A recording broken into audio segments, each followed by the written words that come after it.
আমার চ্যানেলে তোমাদের সকলকে স্বাগত। আজ আমরা ক্লাস 6-এর রায় মার্টিন প্রশ্নবিচিত্রা থেকে ভূগোলের দ্বিতীয় পর্যায়ক্রমিক মূল্যায়নের প্রথম স্কুল সলভ করব।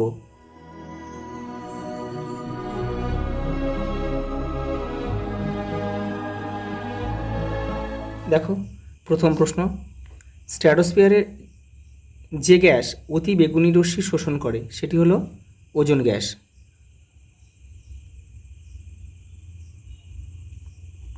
প্রতি 1000 মিটার উচ্চতা বৃদ্ধিতে তাপমাত্রা হ্রাস পায় কত? 6.5 ডিগ্রি সেলসিয়াস। পরেরটা দেখো, পৃথিবীর কেন্দ্রমণ্ডলের উপরের স্তরটি হল গুরুমণ্ডল। পৃথিবীর বৃহত্তম মহাসাগর কোনটা? প্রশান্ত মহাসাগর। আন্টার্কটিকা মহাদেশে ভারতের প্রথম গবেষণা কেন্দ্র কোনটা? দক্ষিণ গঙ্গোত্রী। দক্ষিণ গঙ্গোত্রী কিন্তু 1982 সালে কিন্তু এটা স্থাপন করা হয়েছিল। পরেরটা দেখো, সমুদ্রের কাছাকাছি জলবায়ু কি হয়? দেখো, জলবায়ু কি হয়? সমভাবাপন্ন। সমুদ্রের কাছাকাছি, আর সমুদ্র থেকে যত দূরে চলে যাওয়া যাবে তত জলবায়ু কিন্তু চরম ভাবাপন্ন। অর্থাৎ চরম ভাবাপন্ন মানে অর্থাৎ গরমের সময় প্রচণ্ড গরম, আবার শীতের সময় প্রচণ্ড ঠান্ডা। আর সমভাবাপন্ন মানে শীতের সময় শীতও কম, গরমের সময় গরমও কিন্তু কম। পরেরটা দেখো, বায়ুর আর্দ্রতা মাপক যন্ত্রের নাম হচ্ছে হাইগ্রোমিটার। আর দেখো, এই ব্যারোমিটারের সাহায্যে কী মাপা হয়? বায়ুর চাপ মাপা হয়, চাপ। আর রেন গজ হচ্ছে বৃষ্টিপাত। এগুলো তোমরা একটু করে রাখবে, বৃষ্টিপাত মাপা হয়। পরেরটা দেখো, পরেরটা বলেছে দেখো, পশ্চিম ভারতের ধূলিঝড় কী নামে পরিচিত? দেখো, ধূলিঝড় হচ্ছে আধি নামে পরিচিত। দেখো, পরেরটা দেখো, আর লু কিন্তু এক ধরনের উষ্ণবায়ু যেটা রাজস্থানে প্রবাহিত হয়। দেখো, জৈব পদার্থের পরিমাণ সবচেয়ে বেশি থাকে কোথায়? সেটা হচ্ছে পার্বত্য অঞ্চলের মাটিতে।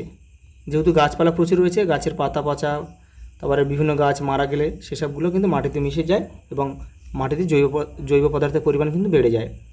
দেখো, শ্বাসমূল ও ঠেসমূল দেখা যায় কোন উদ্ভিদে? লবণাম্বু উদ্ভিদে। এই লবণাম্বু অরণ্যে অর্থাৎ ম্যানগ্রোভ অরণ্যে, ম্যানগ্রোভ।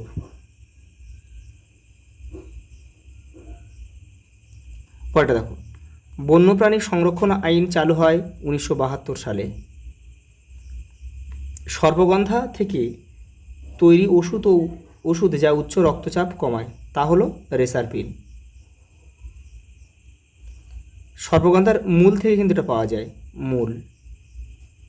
আর কুইনাইন হচ্ছে যেটা সিংকোনা গাছ থেকে পাওয়া যায়, যেটা ম্যালেরিয়ার ওষুধ তৈরি হয় সিংকোনা গাছের ছাল থেকে। পরেরটা দেখো,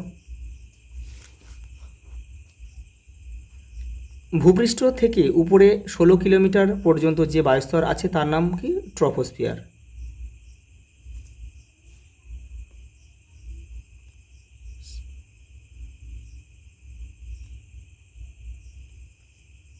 পরেরটা দেখো, পৃথিবীর অভ্যন্তরের, দেখো এটা হবে পরিচলন স্রোত। পরিচলন স্রোতই মহাদেশ সঞ্চরণের মূল কারণ। দেখো, শূন্যস্থান এপারে রয়েছে। ভারতের জলবায়ু ক্রান্তীয় মৌসুমী প্রকৃতির।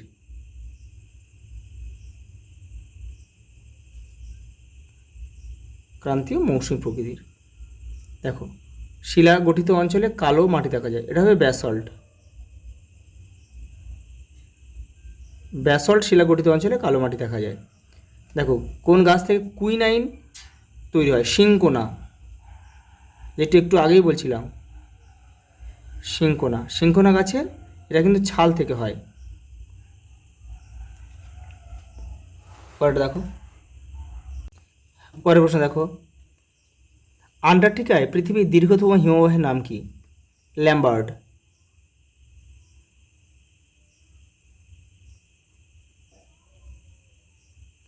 বায়ুর গতিবেগ মাপা হয় কোন যন্ত্রের সাহায্যে? গতিবেগ মাপা হয় অ্যানিমোমিটার।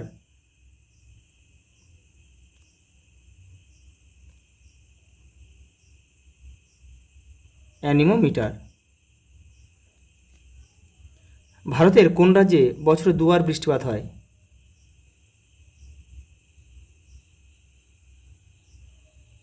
করমণ্ডল উপকূলে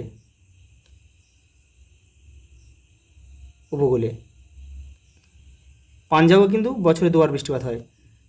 করমণ্ডল উপকূলে হয় যেটা তামিলনাড়ু উপকূলে অবস্থিত, তামিলনাড়ু রাজ্যে আর কি, বঙ্গোপসাগরের দিকে মৌসুমি বায়ু ফিরে যাওয়ার সময় কিন্তু বৃষ্টিপাতটা হয়, উত্তর পূর্ব মৌসুমি বায়ুর প্রভাবে হয় এটা। পরে দেখো রবার, রোজউড, মেহগনি কোন অরণ্যের প্রধান উদ্ভিদ? ক্রান্তীয়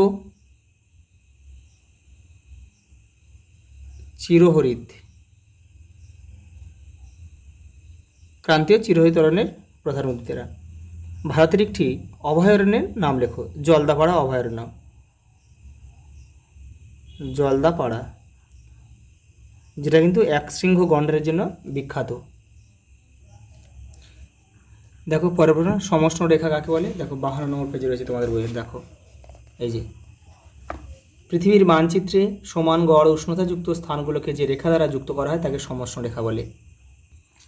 পরের প্রশ্ন দেখো, কার্যকরী সৌর বিকিরণ বলতে কী বোঝে? 46 নম্বর পেজে দেখো, এই যে দেখো এখান থেকে লিখতে হবে তোমাদের, এই যে এই পর্যন্ত লিখবে, এই যে এখান থেকে পুরোটা লিখবে, এখান থেকে এই পর্যন্ত লিখে দেবে।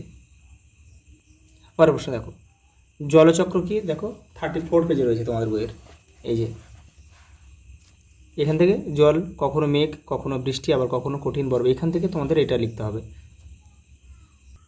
পরের প্রশ্ন দেখো, পশ্চিমী ঝঞ্ঝা বলতে কী বোঝো? তোমাদের বইয়ের 82 নম্বর পেজে রয়েছে। দেখো এটা কিন্তু শীতকালে হয়, ডিসেম্বর মাসে, ডিসেম্বর থেকে ফেব্রুয়ারি মাসে। দেখো এই শীতকালে মাঝে মাঝে 2-4 দিন একটানা আকাশ মেঘলা থাকে ও ঝিরিঝিরি বৃষ্টি হয়, দেখে পশ্চিমী ঝঞ্ঝা বা ওয়েস্টার্ন ডিস্টার্ব বলে। এই পর্যন্ত। পরেরটা দেখো, খাদার ও ভাঙ্গার মাটি কাকে বলে? দেখো 84 নম্বর পেজে রয়েছে তোমাদের বইয়ের, এই যে এটা কিন্তু খুব ভালো প্রশ্ন, এটা পরীক্ষায় খুব আসে। দেখো ভারতের উর্বর নবীন পলিমাটি খাদার আর অনুর্বর প্রাচীন পলিমাটি ভাঙ্গার নামে পরিচিত। পরের প্রশ্ন দেখো, আবহাওয়া ও জলবায়ুর যে কোনো দুটি পার্থক্য লেখো। দেখো তোমাদের বইয়ের 45 নম্বর পেজে রয়েছে, এই দেখো আবহাওয়া জলবায়ুর পার্থক্য, এই যেখান থেকে করবে, তিনটে তোমরা কিন্তু মুখস্থ করে রাখবে। পরের প্রশ্ন দেখো, প্যানজিয়া ও প্যানথালাসা বলতে কী বোঝো? তোমাদের বইয়ের দেখো এটা 35 নম্বর পেজে উত্তরটা রয়েছে, দেখে নাও। এই যে এইখান থেকে লিখে 50 কোটি বছর আগে পৃথিবীর মানচিত্রটা এখনকার মতো ছিল না। এই যে একটাই বিরাট অখণ্ড স্থলভাগ বা মহাদেশ ছিল যার নাম প্যানজিয়া, আর প্যানজিয়ার চারদিকে বিরাট জলভাগ বা মহাসাগর নাম হচ্ছে প্যানথালাসা। এই যে এই ছবিটা দেখতে পাচ্ছ, এটা হচ্ছে প্যানজিয়া, আর এইটা চারিদিকে যে জলটা রয়েছে এটা হচ্ছে প্যানথালাসা। পরের প্রশ্ন দেখো, আন্টার্কটিকার জীবজগতের সংক্ষিপ্ত পরিচয় দাও। তোমাদের বইয়ে দেখো 41 নম্বর পেজে রয়েছে, এই যে আন্টার্কটিকার জীবজগৎ, এখান থেকে তোমাদের লিখতে হবে, কিন্তু এখান থেকে এই পর্যন্ত লিখলে হয়ে যাবে। পরেরটা দেখো, মৃত্তিকা সংরক্ষণের যে কোনো 3টি উপায় লেখো। দেখো 86 নম্বর পেজে রয়েছে তোমাদের বইয়ে, এই যে দেখো এই মৃত্তিকা সংরক্ষণ রয়েছে, দেখো অনেকগুলো সংরক্ষণ এখানে রয়েছে, এখান থেকে তোমরা 3 থেকে 4টে, 3টে বলে যে 4টে করে নেবে এখান থেকে। পরেরটা দেখো, পার্বত্য নাতিশীতোষ্ণ অরণ্যের গাছগুলির যে কোনো 3টি বৈশিষ্ট্য লেখো। তোমাদের বইয়ের দেখো 89 নম্বর পেজে রয়েছে পার্বত্য, দেখো এই যে দেখো পার্বত্য নাতিশীতোষ্ণ অরণ্য, এখানে বৈশিষ্ট্য বলেছে, এই যে বৈশিষ্ট্যগুলো এখানে রয়েছে। দেখো এই যে পাতাগুলো সূচালো হওয়ায় বরফ জমে থাকতে পারে না, গাছগুলো দেখতে মোচার মতো, সোজাভাবে অনেক দূর পর্যন্ত উঠে যায়, কাণ্ড নরম। কয়েকটা উদাহরণ দিয়ে দেবে, pine, fir, spruce, birch, cedar. পরে বসে দেখো, দেখো কয়টা চিত্রসহ পৃথিবীর তাপমণ্ডলের বর্ণনা দাও। দেখো 52 নম্বর পেজে রয়েছে তোমাদের বইয়ের, এই দেখো তাপমণ্ডল, এই ছবিটা কিন্তু তোমাদের দিতে হবে, এই যে এই ছবিটা, বাঁ দিকের ছবিটা দেওয়ার পরে এই যে তোমাদের যে উষ্ণমণ্ডল, দেখো উষ্ণমণ্ডল পৃথিবীর, দেখো সমগ্র তাপমণ্ডলকে 2টো ভাগে বা 3টে ভাগে ভাগ, উষ্ণমণ্ডল, নাতিশীতোষ্ণমণ্ডল, হিমমণ্ডল, এই 3টেই কিন্তু তোমাদের এটা আঁকার পরে এর 3টেই অল্প করে কিন্তু ব্যাখ্যা করতে হবে। পরের প্রশ্ন দেখো, বিশ্ব উষ্ণায়ন কি, এর প্রভাব আলোচনা করো। দেখো 38 নম্বর পেজে রয়েছে, এই যে দেখো এই যে বিশ্ব উষ্ণায়ন এখান থেকে লিখবে, আর ফল এখান থেকে এই পর্যন্ত। পরে বসে দেখো, ভারতে মৌসুমি বায়ুর প্রভাব সম্পর্কে আলোচনা করো। এই তোমাদের বইয়ের 80 নম্বর পেজে রয়েছে দেখো। এটা কিন্তু অনেকটা বড় রয়েছে, এটা তোমরা যেমন এই গরমকাল পয়েন্ট করা রয়েছে মার্চ থেকে মে মাস, এখান থেকে অল্প একটু লিখবে তোমরা। তারপরে এপারে রয়েছে দেখো বর্ষাকাল, এখান থেকে তোমরা লিখবে। আর এপারে আছে দেখো শরৎকাল, এখান থেকে লিখবে। আবার এপারে আছে শীতকাল, এখান থেকে কিন্তু অল্প অল্প করে লিখবে কিন্তু। আজ এই পর্যন্ত, দেখা হবে পরের ভিডিওতে।